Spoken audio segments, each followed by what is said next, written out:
Hey guys, and down here, this is gonna be my chapter reviews for the Seven Deadly Sins of Nanatsu no Taizai 315 and 316. They're called The Final War and Indura of Favor, respectively.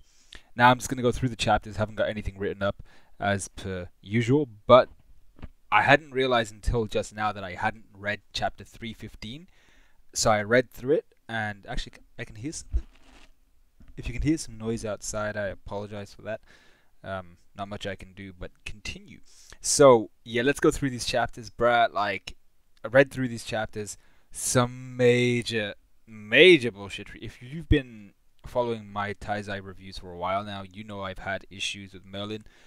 You know what I'm talking about, especially with these two chapters. So you know that I've had issues with Merlin. You know that I've not liked the character of Merlin for a long while. I feel like um, she's this kind of tool within Taizai to just solve every issue possible. And when Nakaba doesn't have an actual solution, story-wise, he'll just be like, "Yeah, Merlin's got that shit done. Merlin's got that shit sorted." So I've not liked it for a long time, and we just get so much more bullshit. So starting with chapter 315, we have Meliodas fighting against his father in Zeldris's body, and his father's just like, same old shit, you're a failure, the world doesn't need one demon king, what are you talking about? Are you going to kill yourself and your brother? And Meliodas says the normal thing, which is, now I'm just going to kill you, Zeldris and me, we're going to be good, I'm going to be disappearing from this world because I gotta go, because, Demon King can't stay in this plane for some reason. So Meliodas gets new demonic markings. I assume it's a little bit different. Usually he has that kind of circular sun, kind of like my logo, on his head, just over one of his eyebrows, and it spreads downwards. But this time it looks more like ribbons essentially going across his forehead and down over his eyes. It reminds me of something. I can't quite remember what. Anyway, the Demon King in Zeldris' body attacks, and then this is one of the things I don't like. He attacks and instantly moves and positions himself behind Elizabeth. So he takes her hostage essentially, and he's threatening Meliodas with her death. He's like, "Don't move, don't do anything. You made a mistake in dragging this burdenous extra along with you, and I assume it was because you were trying to save her from the curse that's been reactivated since my kind of rebirth." And he's using it as a human shield essentially to give him some time to reclaim his full power of his original self. Now I was like, the Demon King has been scummy. The Demon King has been kind of like he cursed Meliodas. He's been stealing his emotions and power. He's been that guy for a long time. But personally, I can't recall, because I haven't reread Taizai. Because really, does it deserve it after like these last couple of arcs? I don't really think Taizai deserves a reread. Um, I love Taizai. I thought it had the potential to be one of the best, but ever since all this power scaling, really since the Ten Commandments popped out, the power scaling has been all over the place. There's been broken characters, broken plot lines, broken everything. So it had the potential to be one of the best mangas to ever come out, legitimately.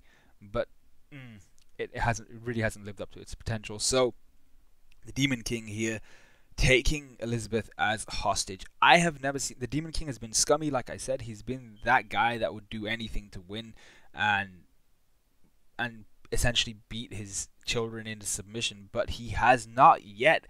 I assume he hasn't had the opportunity to yet either, but he has not used someone as a hostage. He hasn't been a straight coward, and that's what we see here. He's a straight coward hiding behind Elizabeth, accepting the fact that he can't essentially win against Meliodas, and instead of fighting like a warrior, like this Norse god that he looked like, he looks like he would be like the perfect emblem of what Odin would look like in Norse mythology. So this cool looking mofo has to hide behind Elizabeth's breeches because he can't fend for himself against Meliodas. That tarnishes the name of the Demon King, and really, the Demon King hasn't lived up to his name from the beginning, and it's not exactly a surprise. Nakaba's writing with the Demon King, incredibly poor, and I need to even check. I need to check Griever's review on this because I haven't seen his review for 315, and I think he might have one for 316. I need to check out Grimm's as well. So check out both Griever and Grimm. I'm willing to say that they'd probably say the same thing as me. I bet like a left nut, but I don't want to lose one. So yeah, Demon King, poor writing, poor character. He's just not been what he was hyped up to be. We then have this part of the chapter. Okay, so Elizabeth first laughs like at the Demon King's idea of hiding behind her, using her as a human shield. First off, that's a little bit uncharacteristic.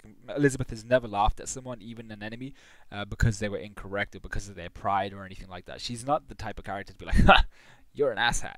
She's never been that type of character, so I didn't like that to begin with. And then the fact that she's like, that's quite the epic misunderstanding. You think I came here to burden Meliodas? And she's like, I came here to defeat you. I'm like, cool, yeah, whatever.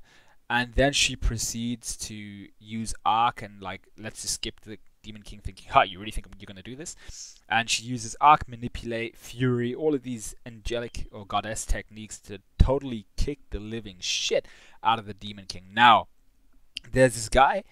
Let me find his comment on Manga Stream. All right, so this comment on Manga Stream, it's a comment. It's a response to a guy called Taizai 295.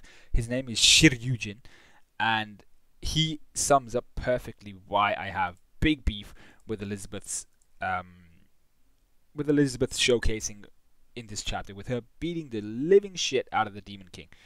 It's not, and I'm gonna read him verbatim here. It's not that her power wasn't set up enough. It was set up again and again, like her fighting the Indura, Mons Pieta, and Derrieri to a stalemate, or Mile asking why Gartha picked him and not his brother or Elizabeth, you know, for what Gartha did, which was erasing the memories and converting them to one of the demons. So he's Mile saying that suggests that Elizabeth was strong as shit, maybe on the level of someone like Ruducio, maybe on the level of someone like Mael. She fought Mons Piet and Derrieri while they were in their Indura forms. That's scary as shit. So we always knew there was always this suggestion that Elizabeth was strong. Elizabeth was incredibly powerful. She's pacifistic, if that's a word, but she's incredibly powerful. The issue with Elizabeth and the bad writing on Nakaba's part, again, I gotta say, he's just a poor writer. I mean, the first couple arcs, amazing. The first few arcs, maybe, I'm not sure how many arcs we had, amazing.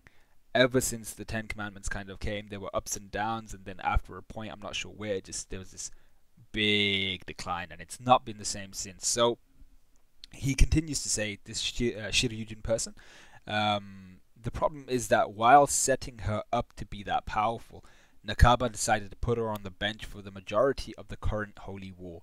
Exactly. This sums up everything. Elizabeth, we know she's powerful. We've seen that she has these flashes of being remarkably strong. She's paired with Meliodas, you know, wifey for lifey, all that shit. We know she's going to be strong. Meliodas has never seen her as like this burden. So we know that she's powerful, but she has never once been like, you know what, I'll display this power. If she had this power, she's washing the Demon King right now. Maybe you could have been a little bit helpful against the Ten Commandments. Well, actually, I say that, but she wasn't in her form back then. But she's been in her goddess form for this kind of last part, especially. Yeah, she's been in her goddess awakened form since Chandler and what's his face, Cusack have returned.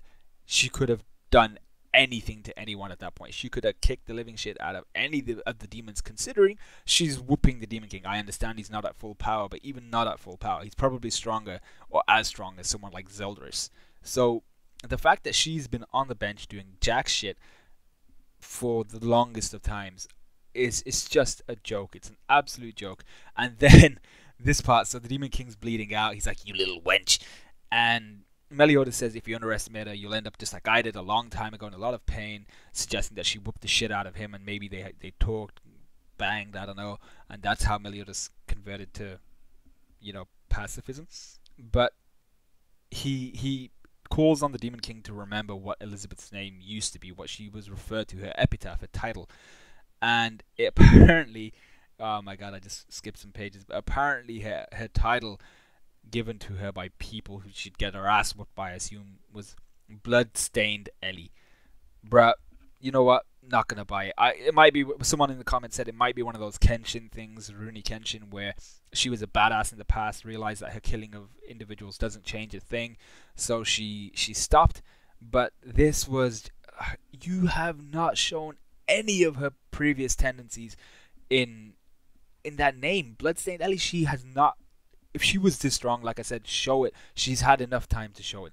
And the fact that this Elizabeth, we know her character. Bloodstained Ellie is not freaking Elizabeth. This is bullshit. This has been shoehorned in, and it's a little too late to introduce the fact that Elizabeth used to be this freaking murderous, badass warrior back a day, and she used to wipe the floor with like freaking people. She just wipe her ass with people and just throw them on the roadside and just walk away. But it's too late. You can't introduce something stupid like this at this point in time. There should have been a build up to this. We know that Elizabeth's been powerful. No one in the world has said anything about bloodstained near Elizabeth.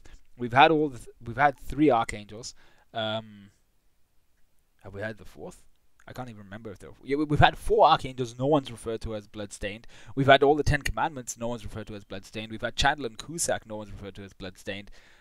Even the original demon, he didn't even refer to her as bloodstained. So like, bruh, nah, this is bullshit. The Demon King didn't even refer to her as bloodstained. This is bullshit. This has been shoehorned in. Nakaba hasn't planned any of this, and it's bullshit. I'm calling them out. Big bullshit. I've realized just now how long this review is going to be of the 2 chapters. I might have to split it in 2, because Grim has also just messaged for a Boar's Hat. So if you guys like Taizai, go watch the Boar's Hat on Grim's channel, which is another podcast he does, where we discuss all things Taizai. So coming back to the point, I might review 316 later. We come to Ban and the rest of the sins apart from Escanor against this Indra, who's come from the underworld spring in the center of Britannia. So it's there. I'd say it looks cool, but I feel like I'm just like beating down on. Is that the correct phrase? It sounds kind of weird, but I feel like I'm just really getting on Nakaba's case here. But it looks threatening for sure, but it looks. We know that Indra aren't meant to be like. It just looks like a mishmash of ideas he had, and it doesn't look very well planned. It doesn't look. I mean, like we've come from One Punch Man where we get all manner of crazy beasties. And this isn't one of those crazy beasties. It just looks a bit weird. So the Sins proceed to release their killing intent. The Indra then gives birth, pretty much, shoots up this ball of little spores that were this ball that was filled with little spores. That flies into the air, explodes, and all these baby Indras, essentially like dandelion seeds, they all spread across the sky, and they start spreading across Britannia. King realizes the potential for freaking death here. And by the way, did King go to manga stream page 15, bottom left panel? Does King have blonde hair? Is that King? Something's up with that. And maybe it's the light from the exploding sack, but the sack hadn't been shot up then. Anyway, check that out. Yeah, so King realizes how much of a danger this will be to Britannia and how many people will die. So he proceeds to start bumblebeeing the shit out of these Indras. Now, considering the scale of King's bumblebee, I think he should have been able to do this by his onesies, but okay, let's have a group effort. Merlin comes in with Exterminate Ray. Ban kicks the Indra in the face just for shits and giggles. Foxhunt, he kills a whole bunch of these Indras. And then we have biggest bullshit of the chapter. The biggest bullshit of the chapter. Merlin says, Ban, use this and click, and with your current capabilities, you should be able to like kick the living shit out of whatever you want. And he says, what? So you were the one that had it. And you see the silhouette before you actually see the weapon. Merlin has literally Hermioned and pulled out of her ass. I'm not sure how she has all this storage, but she's pulled the Holy Staff Kurishus from some different dimension, and she's provided it and given it to Ban. I'm hyped. Oh, I was hyped because yes, I've been waiting for Kurishus for a long time. But if you go back through my reviews, I have said multiple times, if Merlin has Kurishus, nah, we are not doing that. That's bullshit. That's the worst writing. That's the worst planning, and it's the worst development I've seen in a long time. This is worse than Fairy Tail. Like Fairy Tail, we expected that. This is Taizai. This should be better. And the fact that she has no reason for having having refrained from giving Ban this weapon before. I don't give a shit if there's a downside to it. He's used it before. It's his freaking weapon. It's been designed for him. It's his. Oh my god, I don't even have the words to describe how bad of a device this is. The fact that she's given it to him now when there were multiple other occasions where he almost died, someone else almost died, where millions of other people almost died, and she's like, nah, you know what, you can use it on these Indras and these baby Indras who are all weaker than the Demon King, so maybe against the Demon King he could have used Kuroshu's. I don't know, when he was getting a bit busted up, you could have helped out. So Merlin, I'm gonna say, hate her as a character. This development, hate it as a development. Kuroshu is cool, awesome. I wanted to see it for a long time, but not in this way. So my thoughts on chapter 315: not good, not not very good at all. Were there any good points? Yeah, we got to see Kuroshu's. Elizabeth seems to have been this badass in the past. Has it been built up properly? Kind of, but then the epitaph and all of that. Epitaph? I've been saying epitaph this whole time, haven't I? That's a guitar company. Go check them out. Epithet. Now I'm confused as to which one it is. I think it's Epithet. Yeah, it's Epithet. And yeah, so to be fair, Meliodas should be kicking the shit out of the Demon King. I'm fine with that, but everything else was just poor, piss poor, kind of chain link connections, rusted as fuck. It was just so bad. So let me know what you guys thought of this chapter. I've told you what I thought of it. Like, comment, subscribe, all of that good stuff. You might even roast me because you guys might think I'm being a little too harsh, but I kind of don't care. It was really bad, so bad. Anyway, I'll see you guys hopefully maybe tomorrow, because I'm gonna now go jump in this boss hat because I gotta relieve all of this tension from chapter 316 in that. It's gonna be the first time I've been in one of those in a long time, so definitely go check that out. I'll see you guys in a bit.